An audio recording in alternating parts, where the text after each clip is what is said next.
परम दयाल परम प्रेममय যুগপুরুষোত্তম परम প্রেমময় শ্রী শ্রী ঠাকুর অনুকূলচন্দ্রের শ্রী চরণে আমার শতকোটি প্রণাম। ভক্তিমতী মায়েদের এবং দাদাদের আমার আনন্দিত জয়গুরু। পরম পূজ্যপাদ আচার্যদেব বসেছিলেন, ভক্তরাও ছিলেন সঙ্গে, কিছু সেবক তারাও তার সঙ্গে ছিলেন। কথাবার্তা হচ্ছিল, কেউ সমস্যা বলছিলেন, দাদা সেই সমস্যার সমাধান করে দিচ্ছিলেন।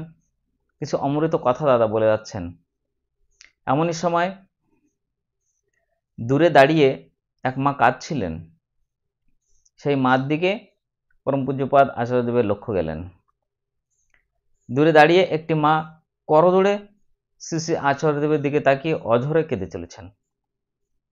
এই দেখে আচার্যদেব একজন সেবককে নির্দেশ করলেন যে মার কথা শুনে নেওয়ার জন্য।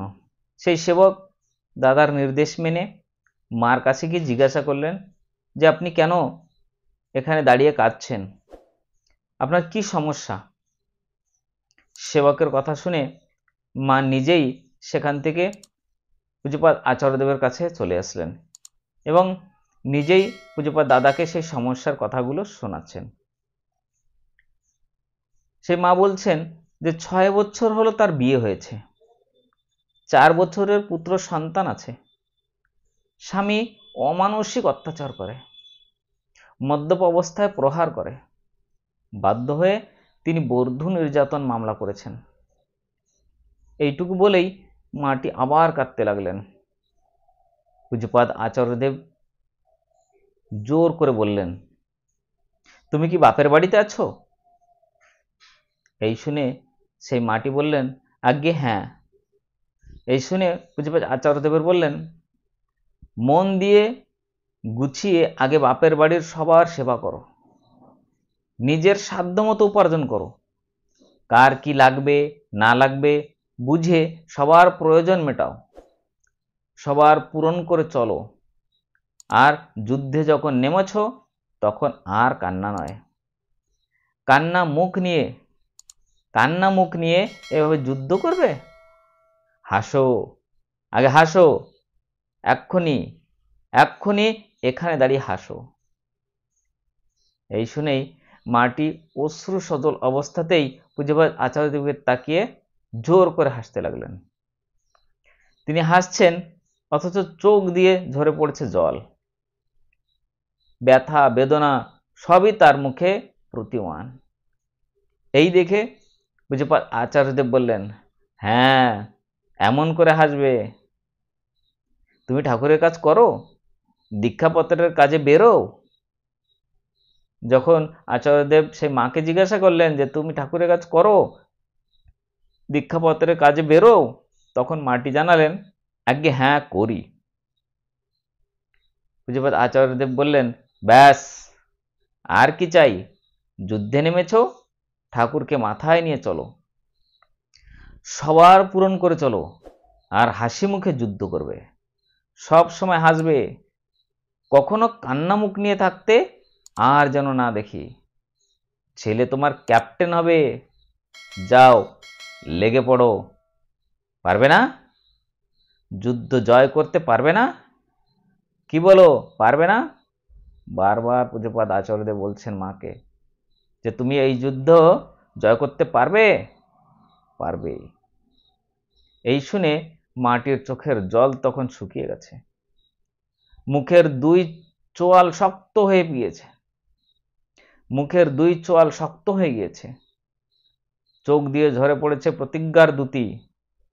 দুই হাত মুঠো করে উপরে তুলে ধরে আচার্যদেবের সামনে প্রতিজ্ঞা করলেন, হ্যাঁ পারবো, আগে পারবই, আমাকে পারতেই হবে। বলতে বলতে প্রণাম করে মিলিয়ে গেলেন ভিড়ের মধ্যে।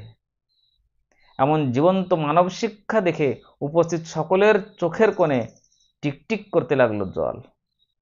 আর ঠাকুরকে মাথায় নিয়ে জীবন যুদ্ধে ব্রতী হয়ে সেই মা হাসি মুখে ফিরে গেলেন সংসারের কঠিন যুদ্ধে। এমনি বাস্তব প্র্যাকটিক্যাল আচরণের মধ্যে দেখিয়ে দিচ্ছেন আচার্যদেব যে জীবন যুদ্ধে জয় হতে হলে কি করে বাঁচতে হবে, কি করে চলতে হবে। যে সংসারে থাকে মায়েরা, সেই সংসারে প্রত্যেককে কি করে ভালোবাসতে হবে, সকলে মন কি করে জয় করতে হবে, আর সকলে মন জয় হলেই সে মা সেই সংসার সুখী হতে পারবে। এটাই পূজ্যপাদ আচার্যদেব দেখিয়ে দিলেন।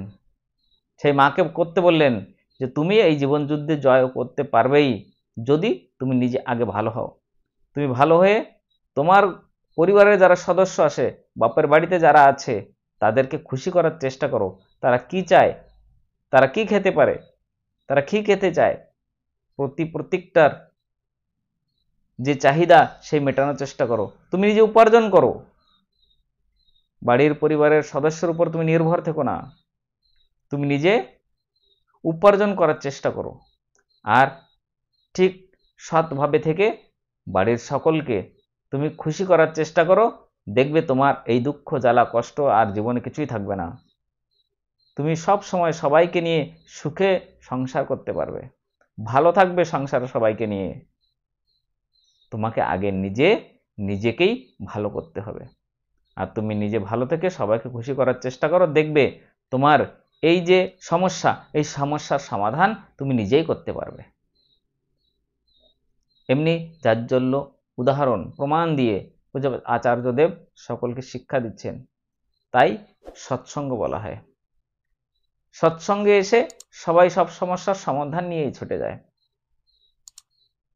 যারা পূজ্যপাদ আচার্যদেবের দর্শন করতে যায়, প্রণাম করে, তাদের অর্ধেকটা সমস্যার সমাধান সেখানে হয়ে যায়। আর তারপরে তার দর্শন ও প্রণামের মধ্যে দিয়েই সব সমস্যার সমাধান হয়ে যায়। আর সব সমস্যার সমাধান নিয়েই সব ভক্তরা ঘরে ফিরে সুখে সংসার করে। তারা জীবন যুদ্ধে ব্রতী হয়। তুমুল বেগে তারা শ্রী ঠাকুরকে মাথায় রেখে আচার্য নির্দেশ পালন করার সব সময় চেষ্টা করে। তাই তারা সুখে থাকে, শান্তিতে থাকে। ঠাকুর বলেছেন সব সমস্যার সমাধান জানিস ইষ্ট প্রতিষ্ঠান। আমি যদি ইষ্টের কাজ করি তাহলে আমার সব সমস্যার সমাধান হয়ে যাবে। তাই তো পূজ্যপাদ দাদা বললেন যে দীক্ষার কাজে তুমি যাও, ডিপি ওয়ার্কে যোগদান করো। আর যখন মা বললেন যে হ্যাঁ আমি ঠাকুরের কাজ করি, তখন বললেন আর তোমার ভয় নাই, তুমি এই যুদ্ধে জয়ী হবেই। কারণ তুমি ঠাকুরকে চাও, তুমি ঠাকুরকে ভালোবাসো, তুমি ঠাকুরের কাজ করো। আর এভাবেই যদি তুমি ঠাকুরকে মাথায় করে নিয়ে চলতে পারো, সবাইকে খুশি করতে পারো, তাহলে তোমার এই বিপদ থেকে তুমি এড়িয়ে যেতে পারবে। তোমার আর সমস্যা থাকবেই না, তুমি সুখে শান্তিতে থাকবে, সবাইকে নিয়ে তোমার সংসার সোনার সংসার হয়ে যাবে। আর তোমার পুত্র সন্তান, তার জন্য তোমাকে ভাবতে হবে না, সে তো ক্যাপ্টেন হবে। পূজ্যপাদ দাদা বলেছেন মা যদি ভালো হয় তো সন্তানরা মার আচরণ দেখে, কথাবার্তা দেখে তারাও সেই ইষ্টমুখী হয়ে চলে। এবং ইষ্টমুখী হয়ে যখন সন্তানরা চলে, তখন বড় হয়ে তাদের ভবিষ্যৎ উজ্জ্বল হয়ে ওঠে। তাই পূজ্যপাদ দাদা বললেন যে তোমার আর চিন্তা নাই, তুমি যখন ঠাকুরকে ভালোবাসো, তুমি যখন ঠাকুরের কাজ করো, প্রতিনিয়ত এইভাবে করার চেষ্টা করো, দেখবে ঠাকুর তোমার সংসার কি করে সুখে পরিণত করে দেয়। জীবন যুদ্ধে তুমি জয়ী হবেই। তাই প্রতিটা সৎসঙ্গীদের কর্তব্য যে ইষ্ট নির্দেশ, পূজ্যপাদ আচার্যদেবের যেগুলো নির্দেশ, সেগুলি আমাদের পালন করা একান্ত কর্তব্য। যজন যজন ইষ্টবৃত্তি স্বস্তি সদাচারী পঞ্চনীতি যারা পালন করে, তাদের জীবনে সব সময় সুখে শান্তিতে ভরে দেয়। যারা এই পঞ্চনীতি পালন করার চেষ্টা করছে, যজন যজন ইষ্টবৃত্তি স্বস্তি সদাচার, তাদের মানব জীবন ধন্য হয়ে যায়। প্রতিনিয়ত আমরা এর বাস্তব প্রমাণ দেখতে পাচ্ছি, শুনতে পাচ্ছি। আজকাল সোশ্যাল মিডিয়ার মাধ্যমে আমরা পোস্ট দেখতে পাই, কত ভক্ত অনলাইন সৎসঙ্গের মাধ্যমেও তারা জীবনের যে বাস্তব ঘটনা সেগুলি বলার চেষ্টা করছেন, যে ঠাকুরকে ধরে আমরা কি পেয়েছি, পূজ্যপাদ আচার্যদেবের যা নির্দেশ দিয়েছে সেই কাজ করে আমরা কি করতে পেরেছি, আমরা জীবনকে কিভাবে ভালো করতে পেরেছি, খারাপ পথ ছেড়ে আমরা কিভাবে ভালোর পথে চলে এখন চেষ্টা করছি, আমরা জীবন যুদ্ধে কিভাবে জয়ী হয়ে চলছি, প্রতিটা মুহূর্তে আমরা এর বাস্তব প্রমাণ পাচ্ছি। তাই আজকে লাখো লাখো ভক্তবৃন্দ দেওঘরে ছুটে যাচ্ছে, সবাই একসঙ্গে মিলিত হচ্ছে, জয়গুরু বলে একজন আরেকজনকে আহ্বান করছে। যারা একজন একজনকে চেনে না, তারা জয়গুরু দাদা বলে, জয়গুরু মা বলে নিজের পরিচয় দিচ্ছেন, আমি গুরু ভাই, আমি সৎসঙ্গী, আমি ঠাকুরের দীক্ষিত, এমন মনে হয় যেন আমার পরিচিত মানুষ, একদম আপন মানুষ। তাই দেওঘর ঠাকুরবাড়ি পূজ্যপাদ আচার্যদেবকে আমরা দর্শন করতে যাই, আচার্য পরিবারের দর্শন করতে যাই। তাদের নির্দেশ মাথায় রেখে আমরা যদি জীবন যাপন করি তাহলে আমাদের জীবন ধন্য হয়ে যাবে। আমরা সুখে শান্তিতে বসবাস করতে পারবো, সবাইকে নিয়ে আমরা সুস্থ থাকতে পারবো, শান্তিতে আমার জীবন ভরে যাবে। আপনারা সকলেই ভালো থাকুন, সুস্থ থাকুন এবং ঠাকুরের কাজ করুন। ডিপি কাজের মাধ্যমে নিজেকে ব্যস্ত রাখুন, ডিপি কাজের জন্য, ঠাকুরের জন্য নিজেকে ব্যস্ত রাখুন, সময় দিন। একটাও সময় আমার জীবনের জন্য নষ্ট না হয়, পূজ্যপাদ আচার্যদেব বলেছেন। তাহলে দেখবেন কোনো সমস্যাই থাকবে না আপনার জীবনে, সব সমস্যার সমাধান তিনিই করে দেবেন। আপনাদের সকলের মঙ্গল প্রার্থনা প্রভুর চরণে করে আজকের ইষ্ট প্রসঙ্গ এখানেই শেষ করছি। আবার দেখা হবে আর একটা সুন্দর ভিডিওর মাধ্যমে।